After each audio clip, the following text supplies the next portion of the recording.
භගවතු අරහතු සම්මා සම්බුද්දස්ස. කාරුණික පින්වත්නි, තුනුරුවන් සරණින් ඔබ හැම දිනාටම වාසනාවන්ත දවසක් උදා වේවා කියලා ප්‍රාර්ථනා කරමු. ඒත් අපි මේ විදිහට හැම වෙලාවකම කෙනෙකුට යහපතක් වේවා, සැපතක් වේවා, වාසනාවන්ත ජීවිතයක් උදා වේවා කියලා අපිට කෙනෙකුට ප්‍රාර්ථනා කරන්න පුළුවන්. ඔබට තුනුරුවන්ගේ සරණයි කියලා. හේත් පින්බතුනි, අපි දැනගන්න ඕන අපි මේ ලබාගත් ජීවිතේ කොච්චර වටිනවද? මේ වටින ජීවිතේ නිකරුණේ විනාශ වෙන්න දෙන්න හොඳ නැහැ. මේ ජීවිතේ සාර්ථක කරගන්න ඕනේ. මේ ජීවිතෙන් වැඩ ගන්න ඕන. බුදුහාඳුරෝ දේශනා කරනවා චත්තාරෝ මේ ගහපති ධම්මා දිට්ඨ ධම්ම හිතාය සංවත්තන්ති. අපේ මෙලව ජීවිතය සාර්ථක කර ගැනීමට උපකාර වන හේතු වෙන කාරණා හතරක්. ඇත්තටම මේ බුදුහාඳුරෝ දේශනා කළේ සම්පත් හැටියට. මේවා මිනිස්සෙක් ළඟ තියෙන්න ඕන කරන සම්පත්. උත්ථාන සම්පදා. අපි වීරියෙන් වැඩ කරන්න ඕන. රුවන්මැලි මහා සෑයක් ඉබේ පහළ වුණා නෙවෙයි. එදා දහස් ගණනක් ජනතාවගේ දහඩියෙන් ශ්‍රමයෙන් අහස උසට ගෑවෙන මහසෑයක් ගොඩ නැගුණා. මින්නේරිය, කලාවැව, මහා පරාක්‍රම සමුද්‍රය වැනි මේ දහස් ගණනක් වැව් ඉබේ පහළ වුණා නෙවෙයි. එදා ජීවත් වෙච්ච මුතුන් මිත්තෝ මොනතරම් මේ මහ පොළොවේ හැපෙන්න ඇද්ද මහා සාගර වගේ වැව් හදන්න. ඒ වගේම එදා මහා පරාක්‍රම බාහු රජ්ජුරුවන්ගේ ආර්ථික දර්ශනය අහසින් වැටෙන එක දිය බිඳකදු මහ සයුරට යා නොදී හැම බිම් අඟලක්ම වගා කොට බලන්න. මේක තමයි අපේ ආර්ථික දර්ශනය. එදා සාගර වගේ වැව් බැඳලා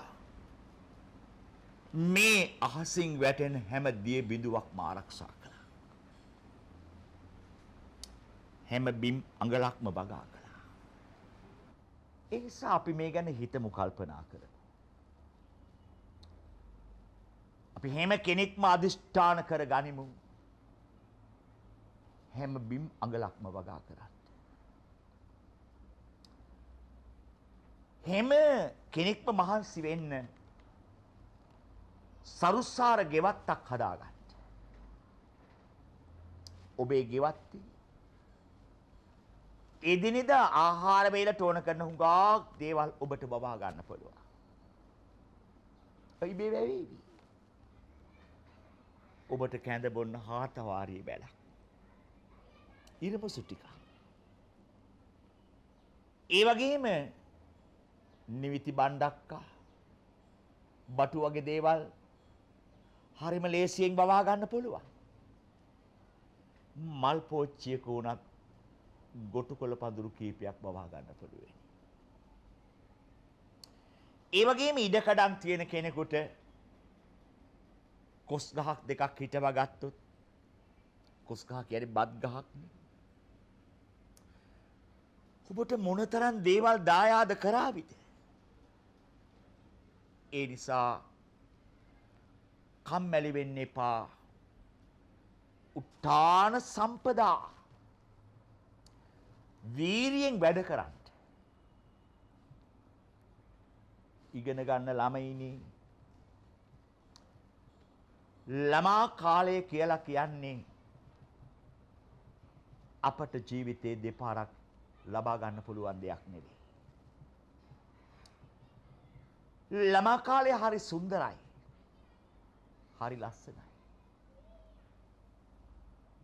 මහා ශක්තිමත් ගොඩනැගිල්ලක් හදාගන්න ශක්තිමත් අත්තිවාරමක් අවශ්‍ය වෙනවා. ඒ වගේම ළමා කාලේ මෙන්න මේ ශක්තිමත් අත්තිවාරම දමා ගන්න සෑම ළමෙක්ම කල්පනා කරන්න. දෙමාපියන් ගුරුවරුන් ළමයින්ට ඒ ශක්තිමත් අත්තිවාරම හදාගන්න හැටි කියා දෙන්න. අපි සියලු දෙනාම එක් වෙලා වීරියෙන් වැඩ කළොත්, උත්සාහයෙන් වැඩ කළොත් යලිත් වතාවක් අපේ රට සරුසාර පෙරදිග ධාන්‍යාගාරයක් බවට පත් කරගන්න එක අමාරු දෙයක් නෙවෙයි. ලෝකෙට අතපාලා ලොයින් සිඟා කාලා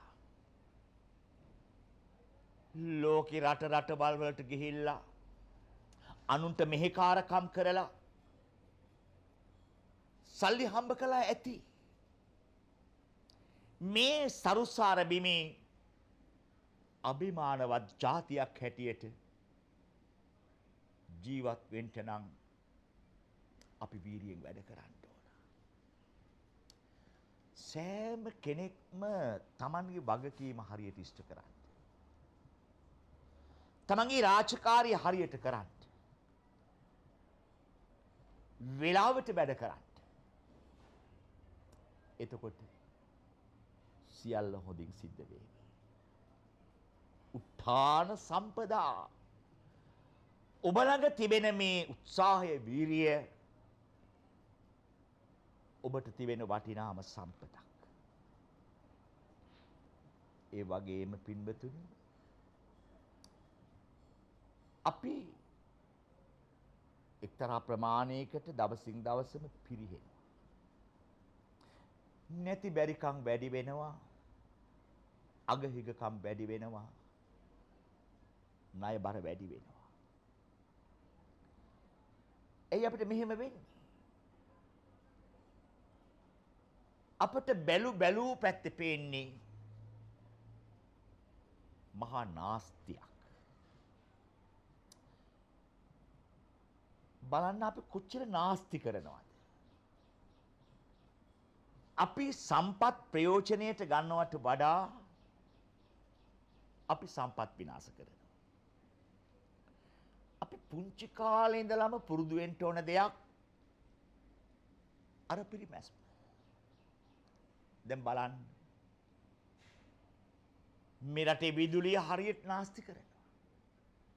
ගෙදරක වුණත්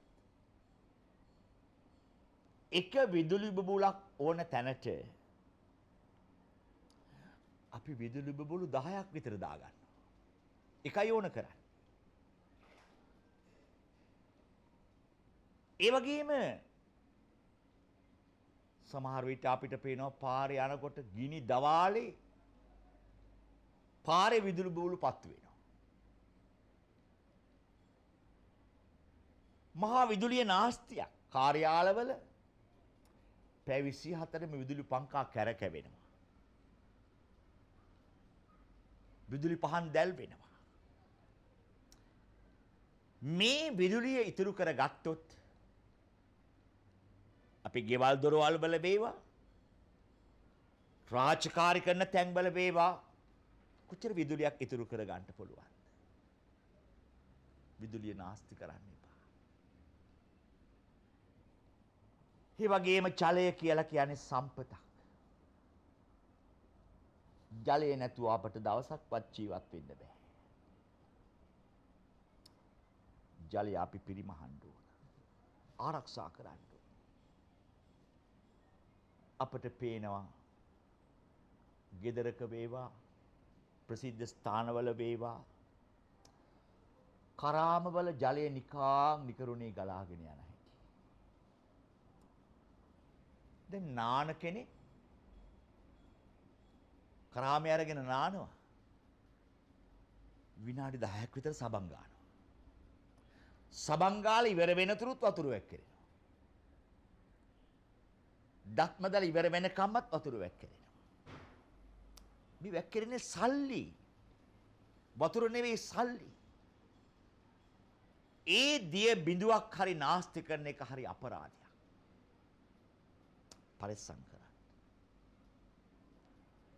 ඔබ අඳින ඇඳුම ඒක උපරිම ප්‍රයෝජන ගන්න. ආක දාන්න එපා. ඉරිච්ච තැනකට අණ්ඩයක් දාලා අඳිනවා කියන එක මදි පුංචි කමක් නෙවෙයි. ඒක පරිස්සම් කරගන්න. බලන්න ඉස්සර අපේ අම්මලා හරියට අර පිරිමැස්ම. හාල් ඇටයක්වත් අහක දාන්නේ. බැරි වෙලාවත් නංගි කෙනෙක්වත් හාල් ඇටයක් එමහක දැම්මොත් අම්මා කොච්චර දේවල් ඕකට උඹලා දන්නේ නෑ පුතේ. උඹලා දන්නේ නෑ තාත්තා කොච්චර මහන්සි වෙලාද ඔව හදන්නේ කියලා. බලන්න උඹුරු කොටලා පෙරලලා කලල් කරලා කැටපාගලා පෝරු බැදලා නියරවල් බැදලා වී වපුරලා වතුර බැදලා කුරුල්ලු එලවලා ගුවන් කපලා පාගලා හුලං කරලා ගෙදර ගෙනහල්ලා තම්බලා වේලලා වණි දාලා කොටලා හලලා පොළලා ගරලා ලිපේ තියලා ඉදවලා දෙයනේ බත් ඇටයක් මේසෙට ආවේ කොච්චර ඈත දුෂ්කර ක්‍රියාවක් කළා. බත් ඇටයක්. නිසා හාල් ඇටයක්වත් නාස්ති කරන එක හරි අපරාධයක්.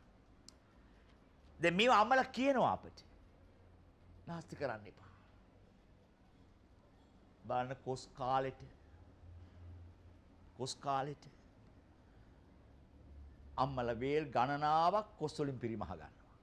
ගම් වල එහෙමයි. විවිධත්වයක් නේ.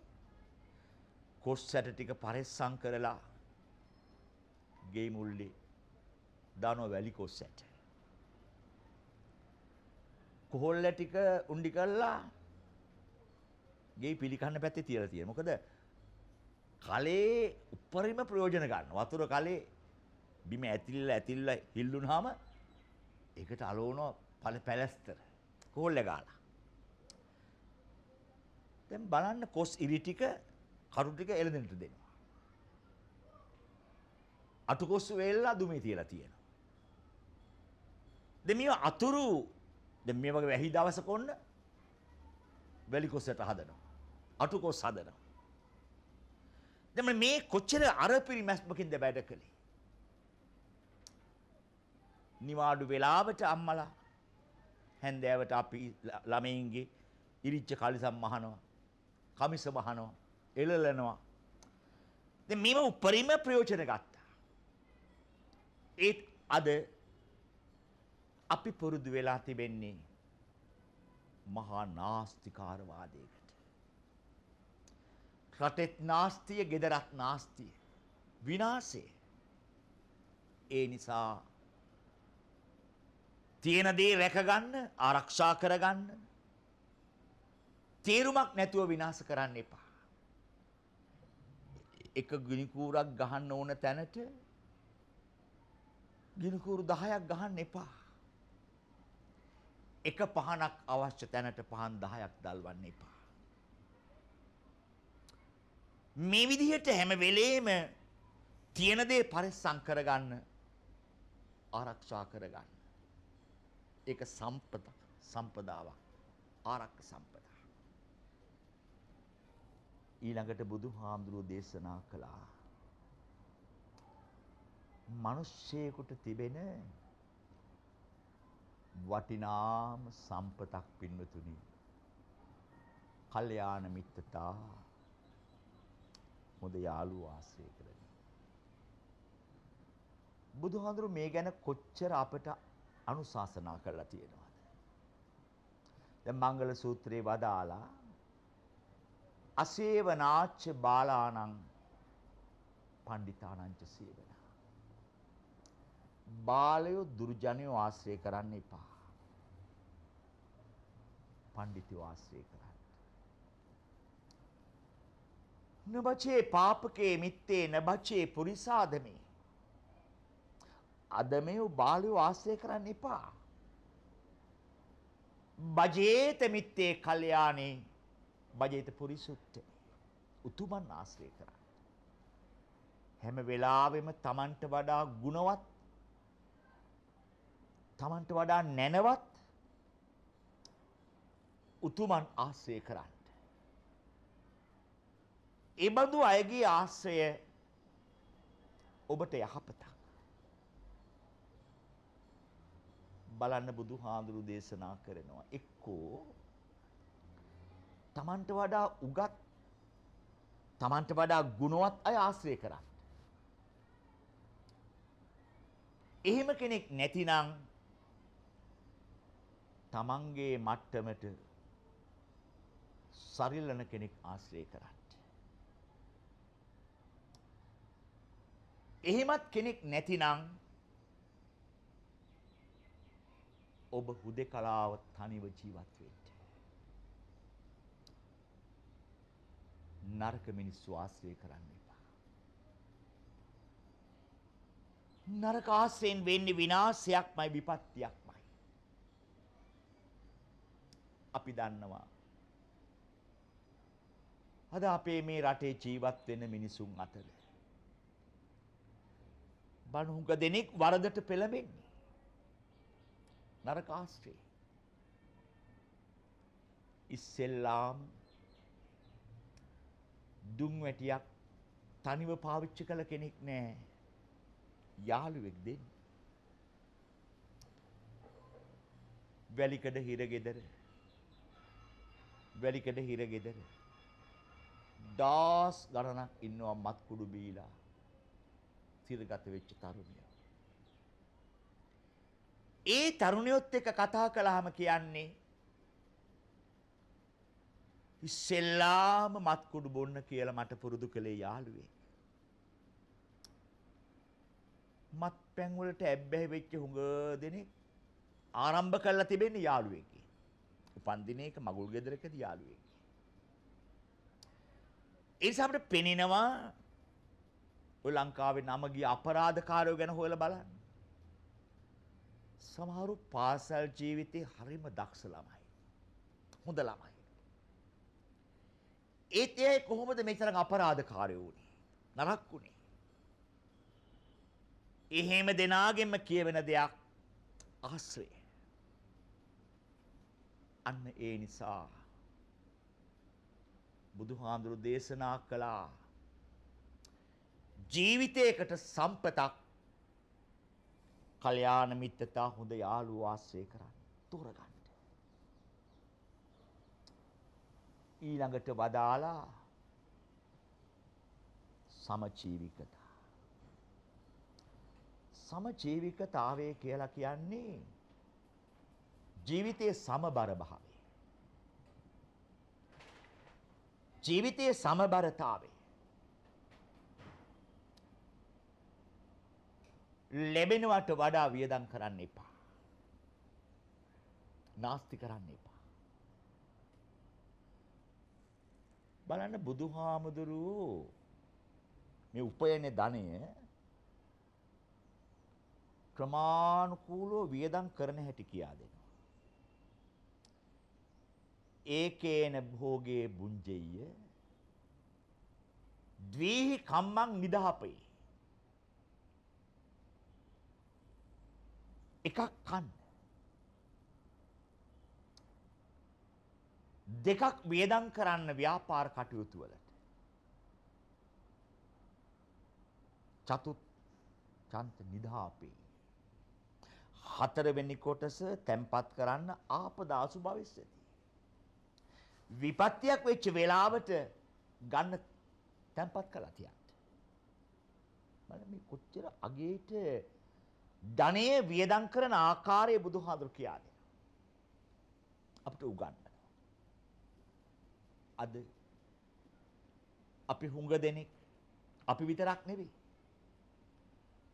මුළු රටම මහා ණයකාරයෙක් බවට පත් වෙලා තියෙන්නේ ඇයි? අයථා පරිභෝජනය. අයථා පරිභෝජනය කියලා කියන්නේ අපි මේ පරිභෝජනය කරන දේවල් ඇත්තටම අපට අවශ්‍යද? අපි හැම වෙලේම යමක් භාණ්ඩයක් ගන්නකොට හිතන්න ඕනේ මේක ඇත්තටම අවශ්‍යද? මේක අත්‍යවශ්‍යද මට? අනවශ්‍යද? භාණ්ඩයක් මිලට ගන්නකොට මේ ගැන හිතුවොත් කල්පනා කරලා බැලුවොත් ඔබට තේරෙවි මේක මට අත්‍යවශ්‍යකමක් නැහැ. අවශ්‍යයි. ඒත් මේක මට දැම්ම ඕනේ නැහැ. මට පුළුවෙනි ඒ වියදම් කරන්න සිද්ධ වෙච්ච සල්ලි ටික මට ඉතුරු කරගන්න. ගොක් දේවල් අපි පරිහරණය කරන දේවල් අපි පාවිච්චියට අරගෙන තියෙන දේවල් බොහෝ විට අයථා පරිහරණය අයථා පරිභෝජනය. ඒ නිසා අයථා පරිභෝජනයෙන් අපි වළකින්න ඕන. ඒ වගේම අයථා ආයෝජනය. අයථා ආයෝජනය කියලා ගත්තම බලන්න දැන් අපේ රට සෑහෙන්න දුප්පත් රටක්. මුළු ලෝකෙම අපි ණය ගන්නවා. අද ඒක පුජ්‍යල ණය ප්‍රමාණය 1,30,000කට විතර නැගලා තියෙනවා. ඒක පුජ්‍යල ණය. මහා බරපතල ණයක්. ඒත් මේ ණය ප්‍රමාණය අපට අඩු කරගන්න තිබුණා. අයථා ආයෝජනය. අපි මේ රටට අනවශ්‍ය දේවල් කොච්චර ගෙන්නනවා කියලාද? බලන්න. අපි කෝටි ගණනක් වියදම් කරලා තියෙනවා ගිය අවුරුද්දේ ඇපල් ගෙන්නන්න. මුද්‍රා පළං ගෙන්නන්න. අපි ලංකාවට මුකුණු වෙන්නත් මේ ගෙන්නලා තියෙනවා. කංකුම් ගෙන්නලා තියෙනවා. අපි පිටරටින් අඹ ගෙන්නලා තියෙනවා. අපි කහ ගෙන්නලා තියෙනවා. අපි ඉඟුරු ගෙන්නලා තියෙනවා. අපි මොන තරම් කිරි කන්දරාවක් ගෙන්නලා තියෙනවා. කිරි පිටි ගෙන්නලා තියෙනවා. දැන් මේවා සියල්ලක්ම අපේ රටේ හදා ගන්න පුළුවන් දී. කහ මිරිස් ඒ විතරක් නෙවෙයි. අපි හාලුත් ගෙන්නලා තියෙනවා. මොන තරම් දලස් කන්දයක් අපි විදේශ වලට යවලා තියෙනවා. මේවා ඉතුරු කරගන්න පුළුවන් ධනෙ. ඒ වගේම මොනතරම් වාහන කන්දරාවක් අපේ රට ගෙන්නනවද? මෙච්චර වාහන ඕනේද අපට? ඒ විතරක් නෙවෙයි ලංකාවද ජපානයේ මිනි කනක්ද? ජපානයේ මැරෙන වාහන තියෙනවනේ. මල කඳන් වගේ. ඒ කුණු කන්දල් ඔක්කොම ගෙනවිත් මේක පුරව ගන්න. මේ අයථා ආයෝජනය. ඒ නිසා අර බුදුහාඳුරෝ දේශනා කළේ අයථා ආයෝජනයෙන් වළකින්න, අයථා පරිභෝජනයෙන් වළකින්න. තමන්ට ලැබෙන ආදායම කොච්චරද කියලා මනවින් තේරුම් අරගෙන ඒ අනුව ඔබේ ජීවිතය හැඩගස්වා ගන්න සකස් කර ගන්න. මෙන්න මේක තමයි සමජීවිකතාවය කියලා කියන්නේ. දැන් බලන්න සමහර විට අපි මේ පාවිච්චි කරන භාණ්ඩ අපි වැටුපට දරා ගන්න බෑ. විශේෂයෙන්ම ගෙදරක බිරිඳක් මේ ගැන හුඟක් හිතන්න ඕන. බිරිඳට කියන්නේ ගෘහණිය කියලා. ගෘහණිය කියන්නේ ගෙදර පාලනය කරන්නේ. ගෘහණිය දැනගන්න ඕනේ ගෙදර ආදායම කොච්චරද, ස්වාමියාගේ ආදායම කොච්චරද. ඒවා මාසේ ආරම්භයේදීම වෙන් කරන්න ආහාර පාන වලට මෙච්චරයි. දරුවන්ගේ අධ්‍යාපනයට මෙච්චරයි. ලෙඩ දුක් සඳහා මෙච්චරයි. සමාජ පොදු කටයුතු සඳහා මෙච්චරයි. එකාතකින් ගෙදරත් පුංචි ආණ්ඩුවක්. ගෙදරත් පුංචි ආණ්ඩුවක්. මේ පුංචි ආණ්ඩුවේ තියෙනවා ආහාර අමාත්‍යාංශය, අධ්‍යාපන අමාත්‍යාංශය, සෞඛ්‍ය අමාත්‍යාංශය, සමාජ සේවා අමාත්‍යාංශය. මේ අමාත්‍යාංශවලට මේ පුංචි ආණ්ඩුවේ අම්මා තාත්තා එකතු වෙලා මේක ආණ්ඩු කරන්න ඕන. මේක පාලනය කරන්න ඕන. එහෙම පාලනය කරනවා විතරක් නෙවෙයි. ගෙදරක අඹුසැමි දෙන්න ඉඳ හිට විවේකව සාකච්ඡා කරන්න ඕන. අපි මේ ජීවන ගමනේදී අලුත් මාවතක් හදා ගන්න ඕන. ඒ පාර දිගේ යන්න ඔබට සාර්ථක ජීවිතයක් සඳහා උත්ථාන සම්පදා පුංචි ළමයාගේ ඉඳලා වැඩිහිටියා දක්වා අපි වීරියෙන් වැඩ කරන්න ඕන. ඔබේ රාජකාරිය හරියට කරන්න, අවංකව කරන්න. කාර්යාලවල, පාසල්වල හැමතැනම කාර්යක්ෂම වැඩ කරන්න. මේ මහා පොළොවේ හැම බිම් අඟලක්ම සරු කරන්න. ආරක්ක සම්පදා තේරුමක් නැතුව කිසිවක් නාස්ති කරන්න එපා. හැම දෙයක්ම ආරක්ෂා කරන්න. රැක ගන්න. ඒ වගේම පාප මිත්‍රයෝ ආශ්‍රය කරන්න එපා. දරුවන්ට පාප මිත්‍ර සේවනයට යන්න දෙන්න එපා. තමන්ට වඩා උගත් ගුණවත් සත්පුරුෂයෝ ආශ්‍රය කරන්න.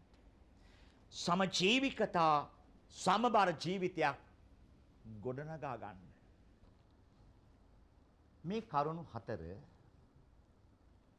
මිනිස්සෙකු ළඟ තිබිය යුතු වටිනා සම්පත්. කාලයේ විනාඩියක්වත් අපතේ යවන්න එපා. හැම විනාඩියක්ම වැඩ කරන්න. ඔබේ රාජකාරිය අවංකව කරන්න. දක්ෂව කරන්න. හොඳට කරන්න. ඔබ හැම දිනාටම තුනුරුවන්ගේ සරණින් සාර්ථක ජීවිතයක් ගොඩනගා ගන්නට ශක්තිය ලැබේවා. හැම දිනාටම තුනුරුවන්ගේ සරණයි. සිරස